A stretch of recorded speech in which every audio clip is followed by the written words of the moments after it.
All right. Good morning, everyone. And Good morning, ma'am. yes, good morning. So we were discussing environmental history in the last 2 days, I guess, and continue with it.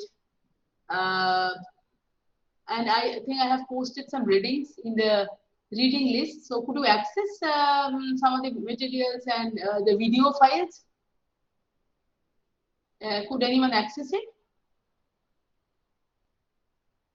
Yes, ma'am. The video files are there. I mean, I saw that colonial hydrology one. One second. Yes, sorry, I couldn't follow who spoke. Yes, ma'am. Roshan. Roshan. Okay, Yes, okay, ma'am. okay. Yeah, And ma'am, we can access. you could access, right? So, like for example, I think like now next week we will be having the debate, right? The next group assignment, and it will be important to know more about the concept of colonial hydrology and how, like, what kind of evidences these historians actually compile to, advance and put forward this formulation, colonial hydrology. So one important thing is that there can be a lot of debates about whether dam is a good thing or a bad thing. Like if you do a cost benefit analysis, then like what are the costs, what are the benefits, who are the beneficiaries, who are the non-beneficiaries. Like and I don't think that there should be a single set of argument on this, because according to context also things will be different. That is for sure. But what is very important and what sometimes gets missing from the discourse is also, and where the importance or significance of environmental history matter, is that we often tend to we tend to fail, we tend to ignore the historical context. So what? So for example, this construction of big dams or multi-purpose river development projects, or you take any other development project for that matter. So whether like it's big large scale mining or grain revolution or smart city projects, whatever. So any development project you take into consideration, you will see that that it did not kind of evolve or within a single day. So there, I mean, one should acknowledge the role of long-term temporal scales or trajectories, that actually shaped these different types of projects. So what is important is that one should also understand that technological choices involve political decision making and social factors and several other things. So and history becomes very very important, because any project you are discussing, if you can incorporate and accommodate the historical age, I'm sure you will definitely kind of will be able to know it. You will be able to understand its logic in a much better way if you don't use or deploy the historical template or the footprint on it. Right. So from that perspective, like one needs to kind of raise these questions that India, for example, a country like India, which is so diverse in terms of her ecological context. But then how, after a particular point of time, this subcontinent started, I would say like this, you can of course counter me, started falling prey to only one set of development projects, standardized, universalized, same size fits all kind of solutions. And we are definitely facing the brunt of it. Right. Because India is like it's a subcontinent where we had fascinating examples of very cost-effective, small-scale, and till date also some of the practices are going on. Maybe the scale has got reduced due to pressure from several other sectors, but for example, Northeast is a great example in this. So far as this particular uh, topic is concerned or issue is concerned. So you take, for example, Meghalaya or Nagaland. Right? You will see the kind of water techniques that they use, and these water techniques suit the geo-ecomorphological characteristics of the region. It suits the political, cultural, social context of the region. It suits so many other things. So they are very, very place-based and context-specific. Unfortunately, what is happening in our country, and not only in our country, but several other parts of the world as well, and also, of course, development has a direct relationship with decolonization. And decolonization, again, it's a big question whether it is really decolonization or a new form of colonization or recolonization. So, what is very important is that how we started forgetting, or how we started, or how we stopped appreciating the beauty of cost effective, small scale, context specific, place based techniques. So why and how is it important then to document them as well? So I'm not actually kind of trying to create binaries and posit these small scale, cost effective practices against large scale, costly, projects like the multi-purpose river development, projects or dams or whatever. But what is very important is that, why should a nation forget its past? Why should a nation absolutely has to erase its past to come up with, new kind of pathways? If it's good, that's fine, but one needs to also take a look into the politics behind this. One needs to take a look into the historical context, that led to this erasure of fascinating systems that were otherwise there in different ecozones of our country. So this is something which we also need to, we need to address the question. We need to address this discussion from this perspective or this angle as well. That is what I'm also trying to say. Okay. So I think like what I want to do now is that, like if I discuss environmental history, or if anyone asks you, like, yes, you were taught environmental history in environmental humanities course, so what did you learn? So how would you, even just discuss, how would you, thematically classify or divide environmental history into different other various components? So I think, very simply, I would put it like this: that environmental history started with, environmental activism or environmentalism as it happened in other parts of the world, including the United States. So in India, Chipko movement, Narmada Bachao movement, all these different movements, Abico movements, movement against the dairy dam, several other social movements, new social movements, paved the way towards environmental history, because historians and people coming from other disciplines, even from natural science, natural sciences, they became interested to understand the root of the crisis. That what was the relationship between state, nature, and society during the previous time. So the kind of state, nature, and society relationship that we are finding right now.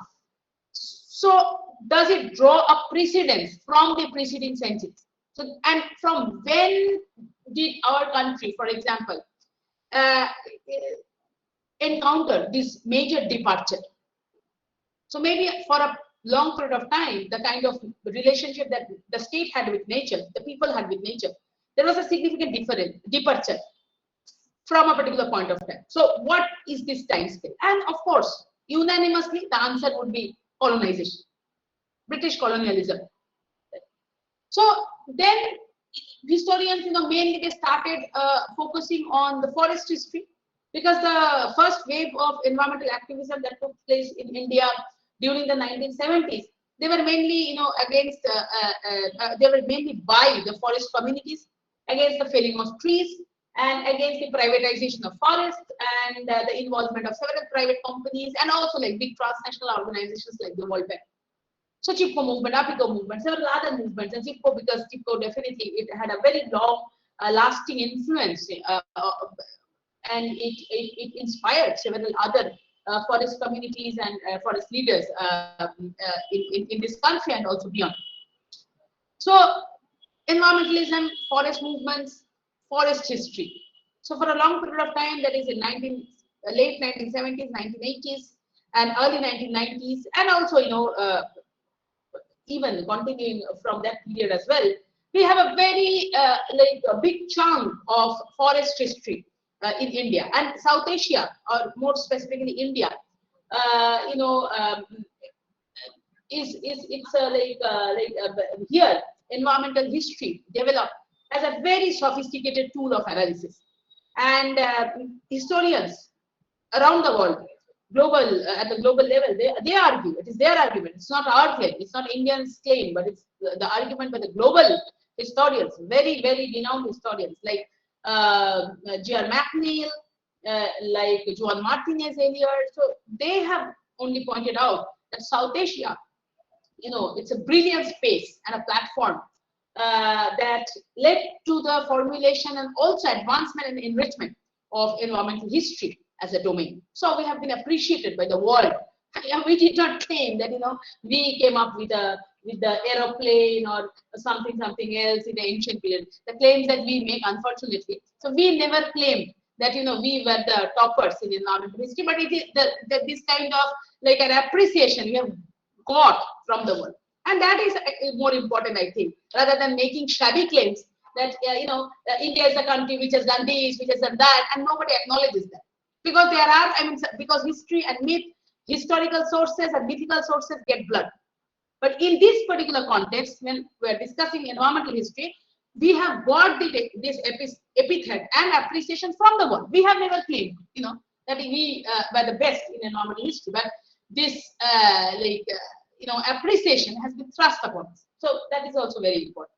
So anyway, forest history, and then several movements also took place so far as the water context is concerned, because again, large-scale protests were going on in different parts of the country against this, mega hydraulic projects. And so, and most importantly, the Narmada Bachao, the very very controversial Narmada Bachao Andolan against the Sardar Sarovar project. And I'm, definitely will be having the floor next week, on this. So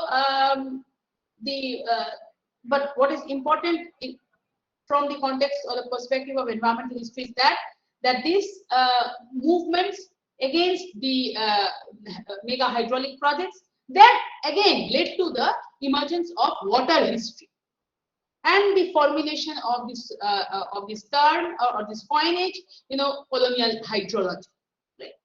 Again, what happened? Historians, they started looking into different historical sources, pre-colonial historical sources, of course, colonial historical sources in the form of gazetteers, in the form of correspondence, revenue reports, several kinds of administrative reports, because British government, the British administration or governance was fascinating in terms of, the creation and storage of documents. Because in the entire process of colonization, it actually relied on, this administrative machinery. So they documented, mapped, recorded, surveyed, and stored everything. So that's a good thing for the historians, because at least you have, you can have access to materials in the archive. And then you have to definitely be very wise and prudent and historically trained to interpret those documents, right? So that's a different methodological training altogether. So I'm not going to it right now.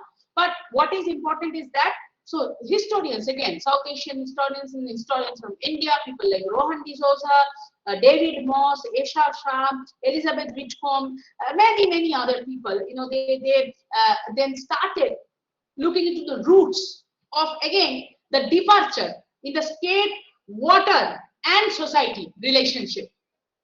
So, because again, for a long period of time, centuries after centuries, the state had a different kind of relationship with water. The society, communities, they had a different kind of relationship with water. Then what happened to this?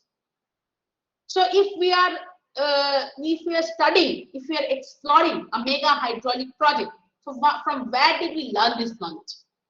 And when we learned this knowledge, why it had to happen like this, that we had to erase and forget all other technologies that were prevalent in the country for centuries, and through which communities actually could take care of droughts, floods, and several other water challenges. Right. So these are the questions. These are the very practical but uncomfortable questions that the historians started asking. And what is important and why we are discussing this, because the whole idea is to understand the contemporary period in a much better way by applying this backcasting technique. Right. So what I would like to do right now is that I think this colonial hydrology um, recording is 40 minutes, a bit more. Okay. So what I'll do is that let us start, let us watch this together because this is important. So let us watch this together. And so today's class and tomorrow, like I have 2 periods, so 2 classes, 2 hours. So today and tomorrow I'll complete, environmental history as a chunk. And then next week you have the presentation, and maybe there can be some question answers and discussions on Monday or whatever. And tomorrow's class will be very important because tomorrow my plan is to. So if you take a chronological look or outlook, you will see that forest history, so environmental activism, forest history, environmental activism, water history, and then for a long period of time there was no historical, how do I say, like no historical intervention into the urban. So urban was never a component of discussion, never a theme of discussion so far as environmental history was concerned. But then very recently, very recently, just the previous decade, so the decade between 2010 and now, so just 10, not even 10, like 7-8 years, that historians have again started taking a look into the urban. So they have incorporated the urban in environmental history. Why and how? I will explain that because that is also my area of specialization. So just a chronological look. Again, I am repeating. So environmental activism, then a genre and waves of forest history, then again water movements, then a wave and genre of water history, and then for a long period of time, no discussion on the urban, no urban environmental history in South Asia, and in the globe also, like urban environmental history came much late. Why? Again, I'll explain. And then in India, now urban environmental history have started, again as one of the sub themes within environmental history, and again historians are doing great work and getting appreciated across the world. But that is not more important. What is more important is that how historians are offering solutions. Yes, I will say offering solutions because this is the urban age. Our age is the urban age. We are in the Urbanocene. Of course, Anthropocene, and how capitalist urbanization to a great extent is dictating the Anthropocene. So, and 2007, 2008, the world, the population of the world, the urban population of the world surpassed the rural population. So now in the world we have more urban people than the rural people. So world had urbanized more, right? So urbanization is the reality of our time. So we are in the urban Anthropocene, and we are in the Urbanocene, right? So how now this urban environmental history has or is developing as a very interesting, cutting edge niche domain, and what role are historians playing in offering a lot of solutions, a lot of insights to urban planners, to urban policymakers, to urban architects, engineers, so to the entire urban discourse and debate and praxis that is going on, right? So that will be the final topic that I would like to cover within environmental history. But before that, I would like to discuss this colonial hydrology a bit more. You just watch the video because I think that let us watch this together. And I will open the floor for discussion tomorrow. And also one more thing that all the debaters who will be debating on this topic, I think definitely you will be having your own points and arguments. And also I'm very happy that some of you are really from that region, so you know the place much better. So definitely you'll be able to shed light on things that we don't know, and that is what we are looking forward to. But I think that this particular lecture can also be important from the perspective that it will enable you to get exposed to the roots. It will enable you to get exposed to the very fact that this is nothing new, right? So it has to be contextualized somewhere else, right? So with this, let us just watch this video together.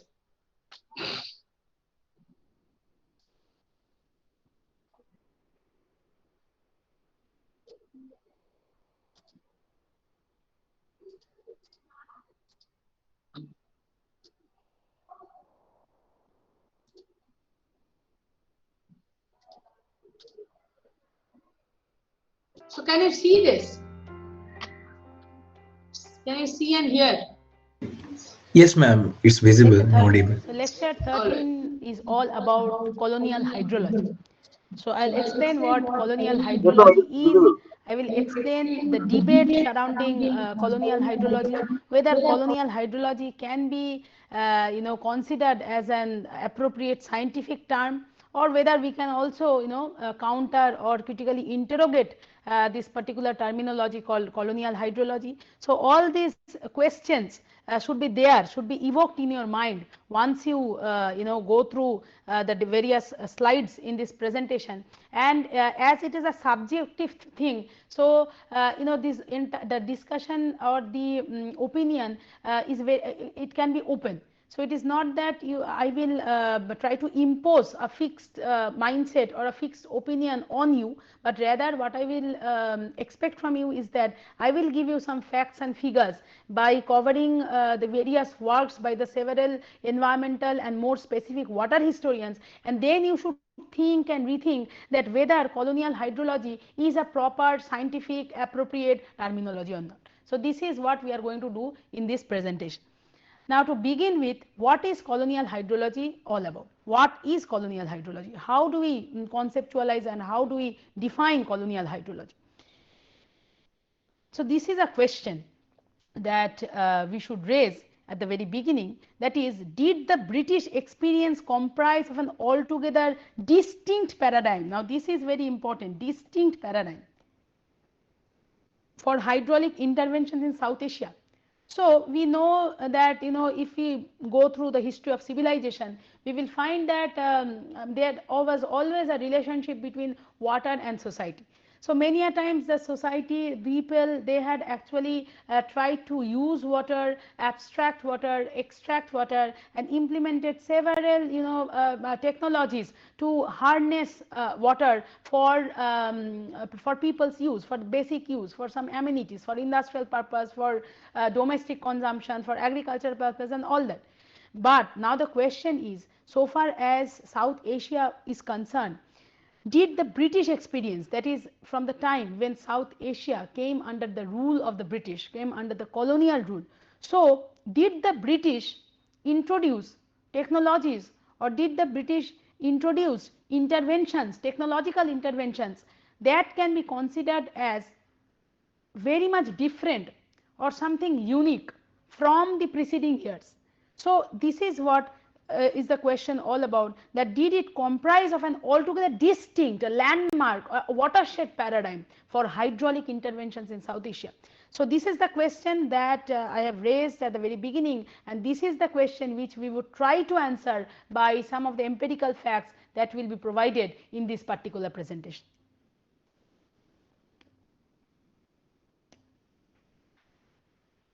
Yes, so we must talk about Rohan D'Souza and his article published in History Compass journal in 2006, because Rohan he came up with this term.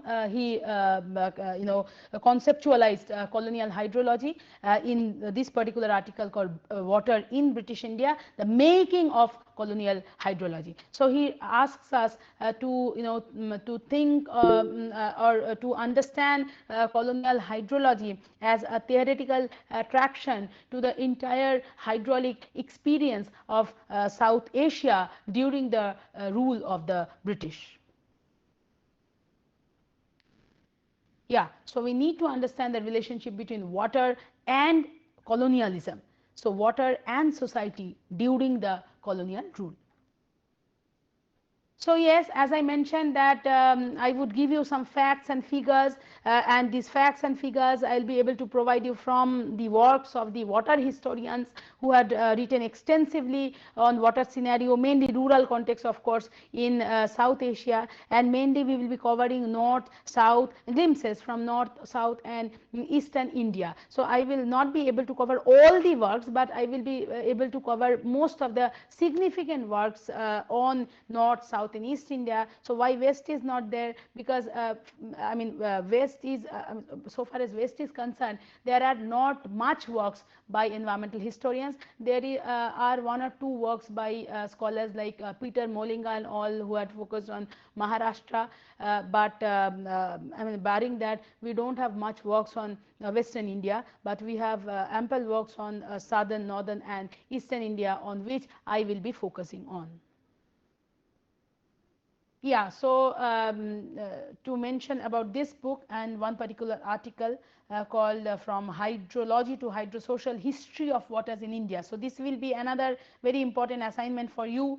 So I will ask you to please go through chapter 16 of this particular book, from where you will find details of details about the historiography of waters in India. So please go through chapter 16 from the recently published book called Rutledge Handbook of the History of Sustainability, edited by Jeremy Cardona. You just need to go through chapter 16.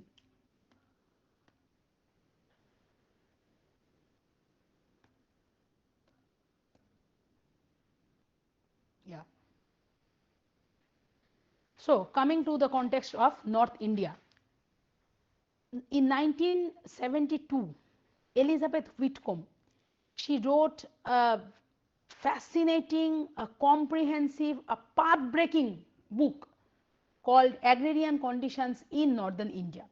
And Elizabeth Whitcomb, she accessed ample sources. So, I mean, different administrative sources, including revenue reports, including lot of data on finance, on land revenue, on I mean on what not. So she consulted the rich archival records and evidences so far as Northwest Frontier Province is concerned. During that time, it was called the Northwest Frontier Province, consisting parts of Sindh and UP, and she tried to study the colonial water hydraulic interventions in these particular districts of UP and Sindh. And then she found out from these archival sources, from these detailed reports, administrative reports, revenue reports and all that, from these public reports, that the interventions in the form of in the form of the perennial irrigation system that was introduced in Northwest Frontier Province, it actually did harm to the traditional well irrigation system, where the water society metabolism was much more prominent during the preceding times or the preceding years before the coming of the British. So she showed that how perennial irrigation actually had an adverse effect on the environment and the peasantry both. So it had both environmental and social repercussions. So she says that how these lengthy canals, it ultimately led to saline deserts, waterlogged swamps and decreased soil fertility. So on one hand, it affected the production, which affected the well-being of the peasants. On the other hand, there are, as I mentioned, some social aspects also to it, because what happened is that now with this colonial perennial irrigation system, the rich landlords, they were given lot of ownership so far as the control of the distribution channels were concerned, and and there were other local officers who were involved in the collection of tax. So on the one hand, already there was this problem of waterlogging and soil fertility, which was affecting the production, and on the other hand, the peasants were also exploited by these rich landlords and the tax collectors. So what happened ultimately was that depressed peasantry labored in a distorted environment. So this is the path-breaking argument that Whitcomb made during the 70s, and this can be considered as one of the major volumes, as one of the major book or major contribution so far as water history in colonial North India is concerned. So then I would like to cite another work shedding light on another aspect, which is the flood control aspect, and not only flood control but more specifically warning systems. So warning systems prevalent during the pre-colonial period and the warning system prevalent during the colonial period. But more importantly, he says that how they used to maintain what he calls a social technology of communication. This is fascinating. Social technology of communication, which was cost effective, which was totally based on relationship and kinship, and very interesting kind of social communications that were prevalent between the upstream and the downstream people.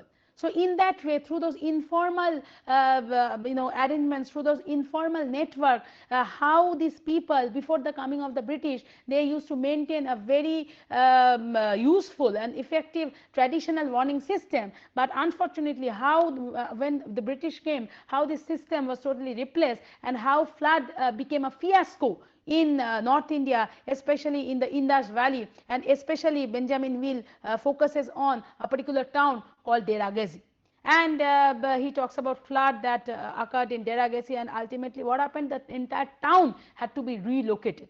So this was the history. So it was flooded in such a, in such a disastrous way that ultimately the people and ultimately the entire town had to be relocated. So he gives examples from the massive floods that had occurred in 1841, 1843 and all that. So, so he makes a comparison and also he talks about the conflict between the local knowledge-based approach and technological mentality of the engineers. So we will also see when we will discuss about Eastern India, that how flood was seen as a curse. So in the pre-colonial period, people used to visualize, people used to understand, perceive floods not as threat or as a curse, but as blessing, as boon, because floods were very important, because floods gave silt or alluvium, alluvial soil, so the alluvial quantity or the alluvium deposits in the soil were very important for the soil fertility or production. So they understood that yes, once the flood waters would recede, then the field would be left with silt that would be very important for the production process. But unfortunately, the colonizers, with a lot of technological superiority, technological chauvinism, these engineers, they wanted to come up with big embankments on the Indus River so that flood can be controlled, flood can be totally regulated at the very beginning.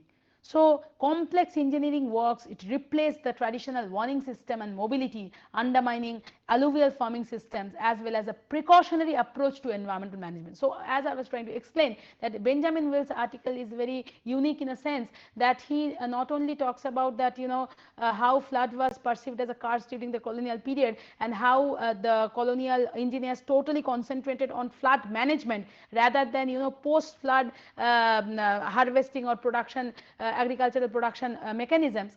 But he also talks about that how a very colloquial, a very traditional kind of a cost effective kind of a warning system was totally replaced when this British came, and then when they came up with these laudable hydraulic interventionist mechanisms.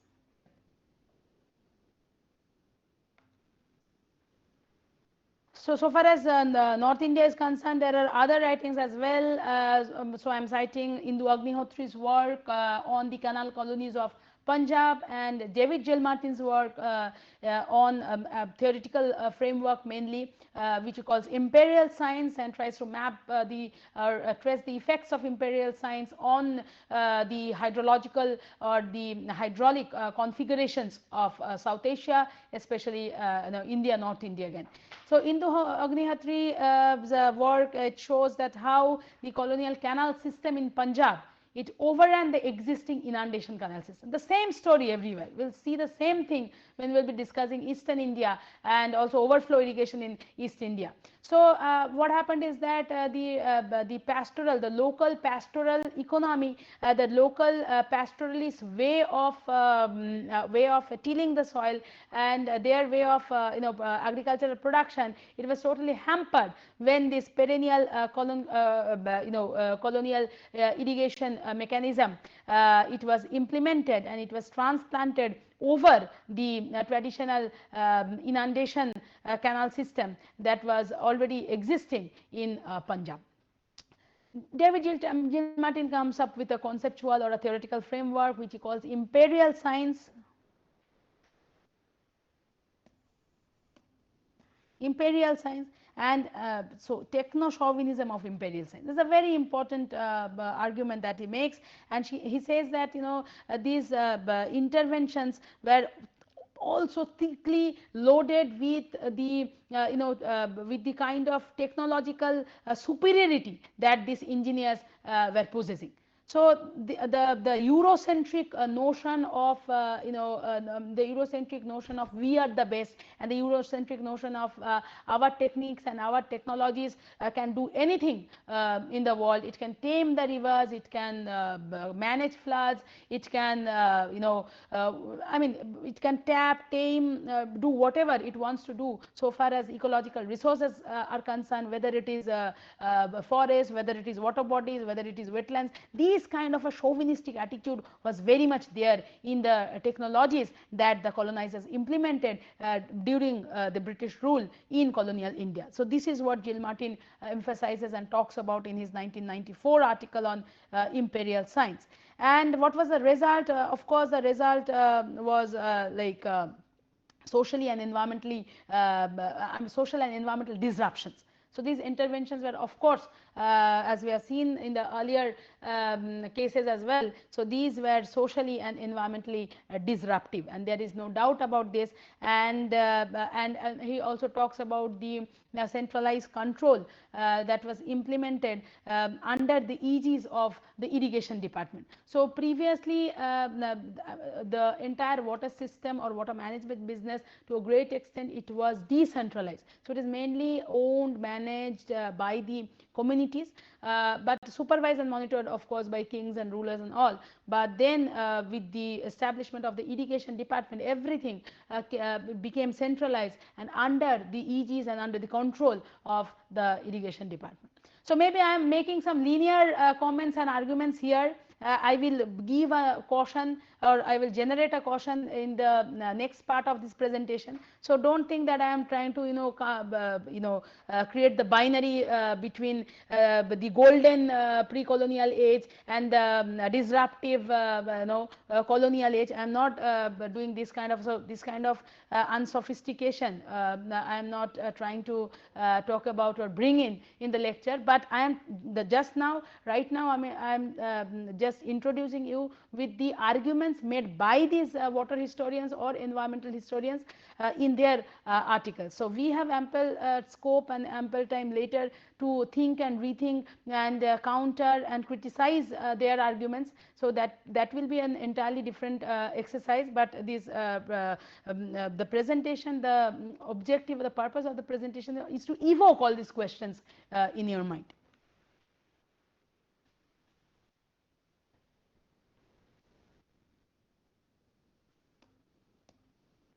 Yeah.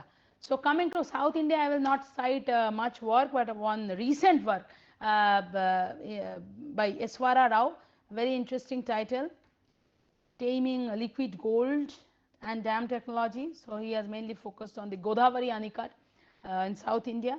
So this is a chapter in Deepak Kumar, Vineta Damodaran and Rohan D'Souza's edited book called Environmental Encounters in South Asia.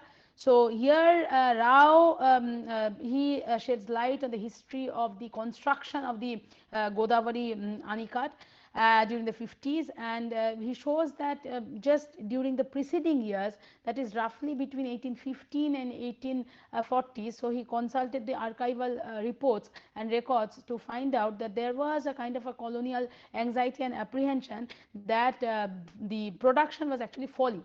So there was the agriculture, there were a lot of worries and anxieties relating to agricultural production. And so Montgomery, he was asked to survey the entire condition and come up with some recommendations and solutions. So what happened is that Montgomery finally could publish a report. He came up with a report in 1843-44, which is known as the famous Montgomery report. And Arthur Cotton, he was trained in civil engineering, of course. So he was brought in to the picture, and he was involved in this entire project of coming up with an anicut on the Godavari river, and the main purpose was to facilitate inland navigation, and also to increase agricultural production and all that. So what happened is that, and Arthur Cotton, we all know Arthur Cotton was again, to use a little bit of, I mean, if we follow if we follow David Gilmartin's conceptual framework, then Arthur Cotton was no less than an imperial scientist, and to a great extent techno chauvinist, because Arthur Cotton's famous argument is that all deltas are delta all over the world. So he says that there are no specific distinctions, between a delta in South Asia or a delta somewhere else. So he says all deltas are deltas across, all over the world. So if all deltas are deltas all over the world, then we have the mechanism to do whatever we want to do to the delta for our own benefits, and for reaping profits, and for not only reaping but also maximizing profits by generating lot of revenue and lot of earnings on the expenditure or the investments made or conquered. So Arthur Cotton was involved in the project, and finally we see that there were some improvements. So commercial crops like sugar cane, tobacco, coconut, things were raised, and it also gave rise to, so as I mentioned, that these hydraulic intervention, it not only had the environmental repercussions but also social repercussions. So we see the rise of rich capitalist farmers like these communities like Kammas, Reddys, Rajulus, Kapus, Telegas, Gavaras. So Eswara Rao talks about all of them, and so of course on one hand there was the rise of capitalist farmers, and on one hand the misery of the poor tenants and the agricultural laborers, it went on increasing. So, and the ecological effect was that after a few years the salinity rose, there was waterlogging, and also crop disease started, Jalaga Rogam, crop disease, cattle disease, soil was exhausted, and also there was decrease in fish production. And one important thing I should mention here is that as I see the name of Eswara Rao's book chapter, Taming Liquid Gold, so Arthur Cotton was someone who even tried to represent the river in terms of money, in terms of capital. So he mentions, so if you go through Cotton's report, you will find that Cotton says that the Godavari, it generates, if I remember it rightly, so it generates roughly 420,000 cubic yards. So 420,000 cubic yards of water go to the sea per day, that is, so he converted it and said that the rate is rupees 500. So 420,000 cubic yards of water going to the sea at the rate of rupees 500 per hour, at the rate of rupees 500 per hour, that is rupees 12,000 per day across 240 days, which finally gives a figure of 2,880,000 rupees. So can you imagine? So the entire Godavari calculated in terms of money. So this is what he did. So he represented the entire flow of the Godavari in terms of money, and he measured that. So to him, Godavari was liquid gold. So this was the kind of the mentality the colonizers had so far as our rivers are concerned.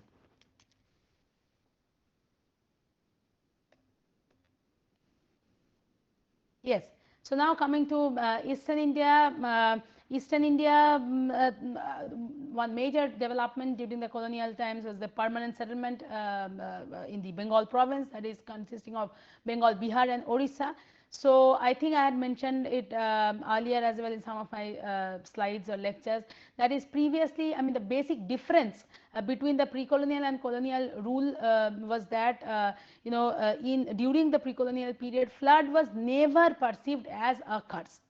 or flood was never perceived as a negative thing. So flood was always perceived as a blessing, as a boon, because it was totally there in the mind of the people. Yes, that floods were extremely important, because when this flood water would recede, then the soil would be left with very rich silt or alluvium deposits. But unfortunately, the colonizers, their understanding of floods was absolutely different, or totally different from the pre-colonial understanding of flood, because they fixed the revenue. In eastern India, especially, if you see permanent settlement, so permanent settlement was something where they tried to fix the entire revenue. So what happened was that previous taxation system, it was not a fixed taxation system.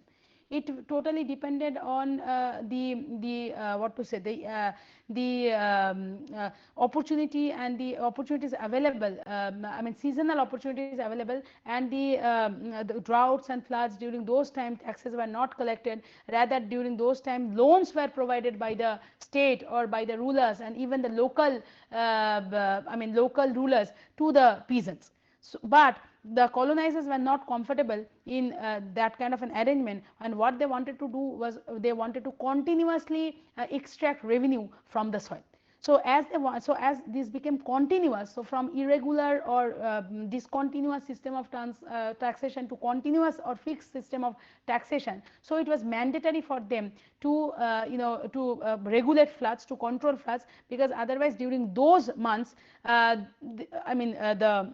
there would be some kind of costs which were involved on land. So that is why they initially implemented the idea of constructing embankments on the rivers to control and regulate flood water. So if you see eastern India, you will find that big embankments were constructed on all the rivers of eastern India, including Kosi, Gandak, Damodar, Ganges, all the rivers.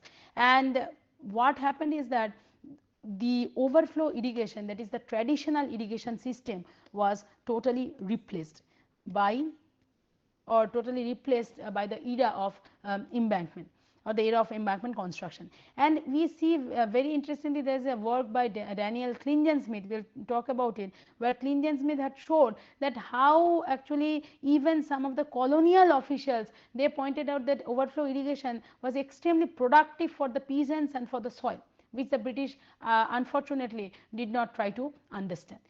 So Rohan D'Souza mainly focusing on on Orissa, on colonial Orissa. He shows that how the construction of embankment actually did not do any benefit to the river or the people for that matter, but rather it totally disrupted environmental and social equations. So he shows how the landscape of Orissa, it actually transformed from flood dependent agrarian region to flood vulnerable landscape.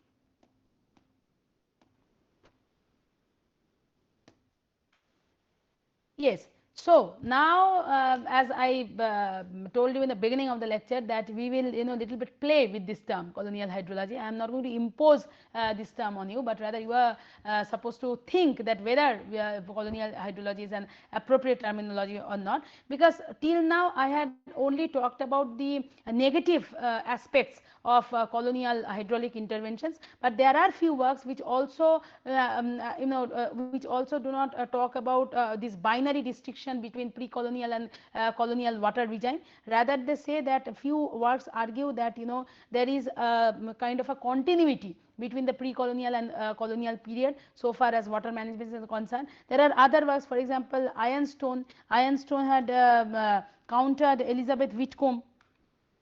So Ironstone writing during 1985, he had countered Elizabeth Whitcomb, and he has shown that actually canals in the northwest was a source of economic dynamism and constant innovation. So Whitcomb said that the depressed peasantry, they worked in a distorted environment, but Stone says that with the similar kind of or a different kind of archival records and reports, he says that canals were a source of economic dynamism and constant innovation. So we need to think about this. So this is one. Then there are works on South India. For example, Eswara Rao, we have seen how he has shown that Arthur Cotton, he has actually, to a great extent criticized Arthur Cotton and criticized the colonial hydraulic interventions on river Godavari. But on the other hand, Peter Menard, I don't know the appropriate pronunciation, but the same another person in the same edited volume of Deepak Kumar, Vinita Damodaran and Rohan D'Souza, where Eswara Rao also had contributed an article. He has actually said that maybe the Godavari, so far as Godavari was concerned, the project was extremely disruptive. But if we consider other projects, for example, mainly deltas of Kaveri, but also he includes Godavari and says that these were less environmentally disruptive. So these are not closed, and we cannot come up with closed end arguments, but rather these are open-ended perspectives which we need to think and rethink, encounter, and also we need to go through fresh set of sources sometimes maybe, and fresh sets of frameworks to continuously keep on thinking and interpreting that what is the truth or what is the reality, or maybe also this kind of an understanding that whether there are multiple realities or not. Hardiman also talks about the same thing. Not same thing. Hardiman says that peasant indebtedness was already there during the pre-colonial period, so it predated the pre-colonial regime. So it is not that it only started with the colonial period. So this kind of an understanding or framework of pre-colonial equilibrium versus colonial hydrology actually doesn't hold ground. So again, works by David Moss and works by Isha Shah. So Isha Shah has done a detailed oral history and ethnographic study in South India, and she has mainly Karnataka, and she has shown that how so she has consulted the folklores and the traditional some of the traditional cultural practices. So where she has shown that how the water management techniques were very disruptive so far as the social equations were concerned. So for example, if there was a long prolonged drought in the villages of Karnataka, then there was a ritual practice that a tribal women or a Dalit women from a very vulnerable or marginalized section of that village was supposed to drown herself in a well. And this was there was a cultural belief and of course a superstition associated with the whole thing, that if her life was sacrificed, then it would ensure rains in that particular village. So these were the kind of systems or practices or rituals that were there even in pre-colonial India. So how can we say that the pre-colonial India was a golden period so far as water management is concerned or was concerned? So finally, I will end this presentation again by by narrating my observations, because I am in a position to tell you what I believe in. And then you are free to think, in your own way. So the idea of this presentation or here, I don't want to impose my ideas on you, but of course I will share my opinions and my observations, and then you can go through those reference materials, you can go through the articles, you can go through the book chapters, and then you can have your own thinking and thoughts related to whether colonial hydrology is a scientific term or not. So I will say that definitely, though I have talked about the different other works by Isha Shah or Ironstone or David Moss, and pointed out that this kind of a colonial versus pre-colonial or pre-colonial versus colonial actually does not hold ground in that sense. But again, in spite of that, I will also argue, and to a great extent, I very much agree with Rohan D'Souza that the greatest momentum, that colonial period, it was, it forged in the greatest momentum of hydraulic transition in India, and we can't really deny this, because even if we look into some of the legal procedures, some of the institutional arrangements, some of the acts that were passed during the colonial time, we will see that how it entirely altered the ecological and social equations so far as water management was concerned. Because the British were doing everything to generate a pecuniary value. So the rule of profit was the main colonial logic behind all these interventions, and there is no doubt, I mean, so we cannot be really doubtful about this affair. And it was, of course, the era of scientific management.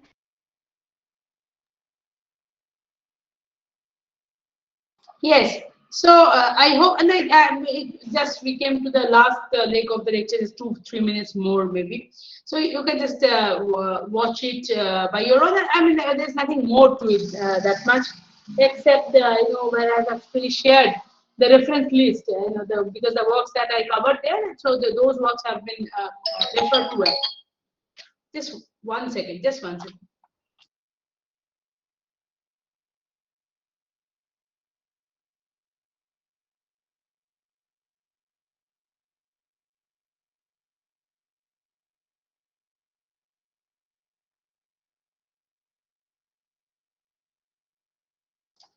So take a look into this, and tomorrow definitely we will be having a discussion on this for 20 minutes or so, and then I will move into urban environmental history and complete, environmental history as the theme. Is that clear, all of you? And there is a question in the chat box. Please take a note of this question. And who would be the class? Who would be the representative for today? Who have not done this before? Who would like to take today's notes?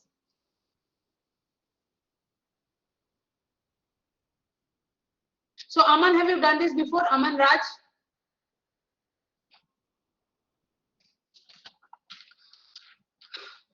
So is Aman Raj there?